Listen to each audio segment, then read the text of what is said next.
आधी राज्य महिला आयोगाच्या अध्यक्षपदाचा आणि त्याच्यानंतर आता प्रदेशाध्यक्षपदाचा रुपाली चाकणकर यांनी राजीनामा दिलाय आणि अर्थातच ही सगळी मागणी आहे सुषमा अंधारे, रुपाली ठोंबरे या सगळ्यांनी केली होती. आपल्यासोबत बोलण्यासाठी सुषमा अंधारे आहेत. दोन्ही राजीनामे झाले. What next? नाही, राजीनामा ही मागणी नव्हती माझी मागणी काय आहे की त्यांच्यावर गुन्हा दाखल झाला पाहिजे आणि त्यांच्यावर आरोपपत्र आलं पाहिजे. त्याचं कारण असं आहे की काल जेव्हा आम्ही नाशिकला गेलो, काल आम्ही पोलिसांना भेटलो, SITला भेटलो, काल खूप साऱ्या लोकांशी चर्चा केली, तेव्हा अनेक लोकांकडून जी माहिती मिळाली ती गंभीर होती, धक्कादायक होती. हे प्रकरण 2, 2.5, 3, 4 वर्षांचं नाही. हे प्रकरण साधारण 17 ते 18 वर्षापासून सुरू आहे. म्हणजे याच्यातली पहिली शोषणाची केस ही 16 वर्षांपूर्वीची आहे. त्यामुळे चॅलेंजेस पण खूप जास्त आहेत की एवढ्या सगळ्या महिला आयडेंटिफाय करणं किंवा विक्टीम पुढे आणणं. महिलांचा विषय असल्यामुळे महिला सहजासहजी पुढे येत नाही आहेत.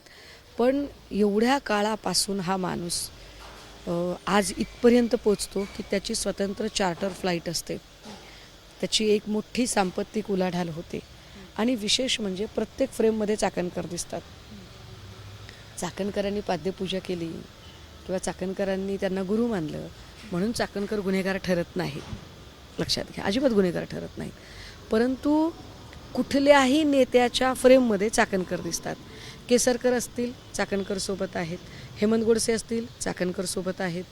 अगदी काल परवा तर एक फोटो काल आला मला वाटते सांगोल्याच्या दीपक आबा साळुंकेंचा, तर त्याही फोटोमध्ये चाकणकर आहेत. हे म्हणजे मग चाकणकर प्रत्येक माणसाला ॲप्रोच करून देत होत्या का त्यांच्यापर्यंत, ही शंका आहे आम्हाला. त्यामुळे ते जरा तपासलं गेलं पाहिजे.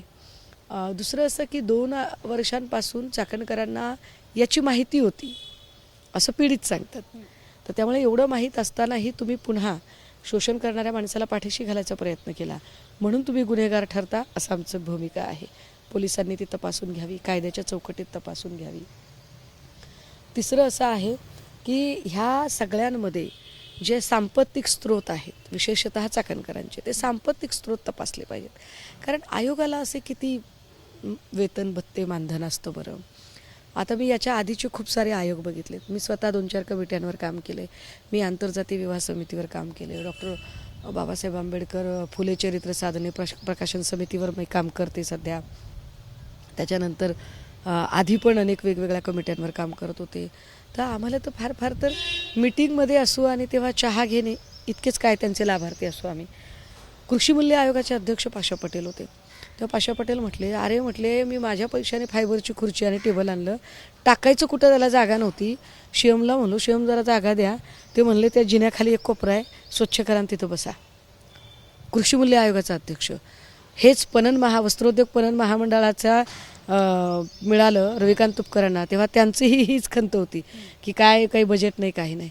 महिला आयोगाला कुठलं बजेट आहे? त्यामुळे आर्थिक स्रोत तपासले गेले पाहिजेत असं आमचं म्हणणं आहे. त्यांचं कॉल रेकॉर्डिंग जे आहे, काल आम्ही काही इनपुट दिलेत SITला. त्या इनपुटमध्ये SITला आम्ही काही माहिती देण्याचा प्रयत्न केला की बाबा आमच्याकडचेही इनपुट आहेत, तुम्ही याला क्रॉस चेक करा, व्हेरीफाय करा. की आम्हाला असं वाटतंय की खरात जो एवढा शातीर आहे, जो खरात साधारणतः 40-45 आमदारांना आपल्या बोटावर नाचवायचा प्रयत्न करतो, 9 ते 10 आमदार त्याच्या कह्यात येतात. कधी काळी अनवाणी चालणारा खरात आज चार्टरने चालतो. हे सगळ्यांना रुपाली चाकणकरांनी त्यांच्यापर्यंत पोहोचले असं तुमचं? शंका अशी वाटते की याच्यात कुठे ना कुठे त्यांना ॲप्रोच केलं गेलं आहे का. कारण बघा कालच्या पत्रकार परिषदेत मी काही फोटोज दाखवले, त्याच्यामध्ये ना मी सिन्नर MIDCचे फोटो दाखवले. ह्या सिन्नर MIDCमध्ये चाकणकरांचं काय काम आहे? ठीक आहे, तुम्ही ट्रस्टमध्ये होतात, तुम्ही गुरु मानले, पण तुमचा जो वर्क प्रोफाईल आहे तो आयोगाचा आहे. मग आयोगावर काम करणाऱ्या बाई या MIDCमध्ये कशाला गेल्या होत्या? आपण असं गृहीत धरू बाबा की MIDCचं गेस्ट हाऊस वापरलं गेलं असेल, समजू शकते मी. पण ते MIDCचं गेस्ट हाऊस नाही आहे. प्रॉपर त्याच्या बॅकग्राऊंडला लोगो दिसतो, ते MIDCचा कॉन्फरन्स मीटिंग हॉल आहे. ज्या कॉन्फरन्स मीटिंग हॉलमध्ये केसरकर आहेत. केसरकर शालेय शिक्षण मंत्री, शालेय म्हणजे तिथे उदय देखील ते बाबांकडे जात असेल. हो, उदय सामंत तिथे असते तर मी समजू शकते. केसरकरांचं काय काम आहे? कित्येक अशा फ्रेम आहेत की ज्या फ्रेममध्ये केसरकर आणि चाकणकर एकत्र दिसतात. का केसरकर तिथे का होते? MIDCमध्ये ते काय समजावून सांगत होते? MIDCतल्या त्या सगळ्या अधिकारी कर्मचाऱ्यांच्या सोबत केसरकर काय बोलत होते नेमकं? विशेष तो जो फोटो मी दाखवला आहे त्या फोटोत आपण नीट बघा, मी आपल्याला सॉफ्ट कॉपी पण दिलेली आहे. त्याच्यामध्ये एक पिवळा शर्ट घातलेला, चष्मा घातलेला माणूस आहे. आवारे वगैरे काहीतरी आडनाव आहे त्याचं. हा ना जगदंब पतसंस्थेशी संबंधित माणूस आहे. तिथल्या लोकांशी जेव्हा आम्ही काल गेलो, मिरगावला गेलो, सिन्नरला गेलो, भेटलो, खूप लोकांशी चर्चा केली, तेव्हा त्यांनी सांगितलं की हा जो माणूस आहे हा जगदंब पतसंस्थेमध्ये खराचा पैसा ब्लॅकचा व्हाईट करत होता. तर हे जे ब्लॅक व्हाईट आहे, जे काही असेल त्यांनी तपासून बघितलं पाहिजे. कारण प्रिव्हिलेज जे आहेत खरातला, ते खूप सारे सरकारी प्रिव्हिलेज मिळालेले आहेत. जयकुमार रावलांनी पैसे दिलेले आहेत. जयकुमार रावलांनी फ्लोरिंगसाठी पैसे दिलेत, सुशोभीकरणासाठी पैसे दिलेत, काही आमदारांनी बाकडे टाकायला पैसे दिलेत. ज्याला जे जमत होतं त्याने ते हातभार लावलेला आहे. चाकणकरांनी कोणता नेमका हातभार लावला? चाकणकरांचा जो हातभार तो त्याच्यात आत्ता प्रथम दर्शनी दिसतो. ती प्रत्येक माणसं त्यांनी ॲप्रोच केली का, ती शंका आहे. कारण त्या प्रत्येक माणसाच्या सोबत, गोडसेंच्या सोबतही चाकणकर, केसरकरांच्या सोबतही चाकणकर, इतर कुठले नेते दिसले त्यांच्यासोबतही चाकणकर. हे जे प्रकरण आहे हे गंभीर आहे आणि म्हणून चाकणकर या मला वाटते की खूप जास्त निकटवर्तीय आहेत.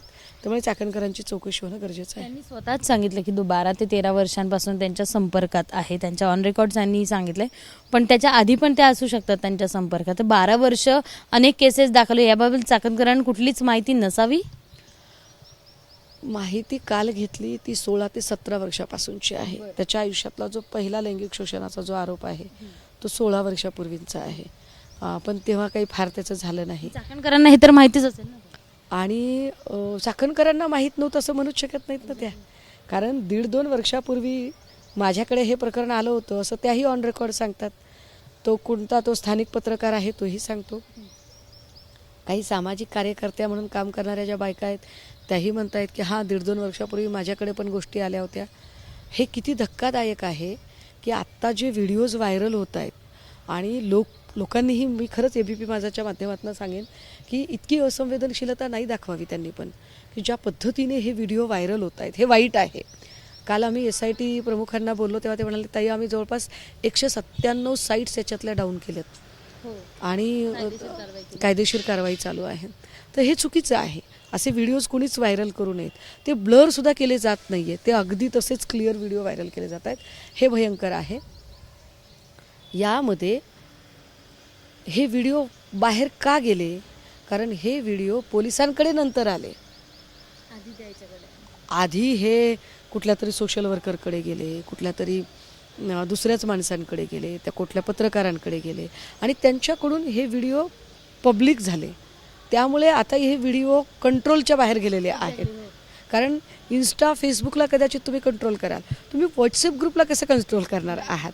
200-300 लोक जर एका ग्रुपला असतील तर ते कंट्रोलच्या बाहेर जात आहेत विषय. तर त्यामुळे मला वाटतं त्याचाही एक मोठं आव्हान आहे. आता आर्थिक संबंध वेगवेगळ्या नेत्यांसोबत या खरातांचे आहेत असं सांगितलं जातं. कोणकोणते नेते आत्तापर्यंत तुमच्या लक्षात आले, असं काही आलंय समोर? माझ्याकडे जे काही इनपुट्स होते ना ते काल मी SITला दिलेले आहेत की कुठल्या लोकांची चौकशी व्हावी असं मला वाटते. मग त्यातले आता खरात एवढा शातीर की तो साहजिक आहे स्वतःच्याच नावावर सगळं ठेवेल असं नाही. तर त्याची काही माणसं आहेत. त्याच्यातले मला वाटतं लोंढे नावाच्या माणसाला आता पोलिसांनी ताब्यात घेतलेलं आहे. अजून त्याला जोडून खूप नावं आहेत.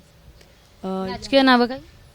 राजकीय मला अडचण काय माझी, मी माझे इनपुट दिलेत, मात्र तपासाचा भाग म्हणून आणि गोपनीयतेचं तत्त्व म्हणून कदाचित मला ते डिस्क्लोज करता येणार नाही. त्यामुळे ते आपण सगळी माहिती दिलेली आहे.